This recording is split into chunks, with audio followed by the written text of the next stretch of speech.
అటువంటి శక్తివంతమైన నామము. ఇంకా దీనికన్నా శక్తి ప్రసరణం ఇంకా దేని వల్ల జరగదు, అంత శక్తివంతం. ఈ శక్తిని ఎందుకు తీసుకొస్తారంటే ఈ బీజాక్షరాలతోటి ఓం అంటే ప్రణవం.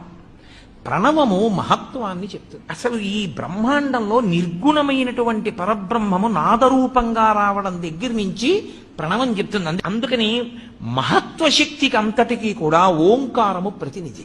అలాగే ఐం ఇది కవిత్వ శక్తికి ప్రతినిధి. అలాగే పటుత్వం కలగాలి అంటే హ్రీం.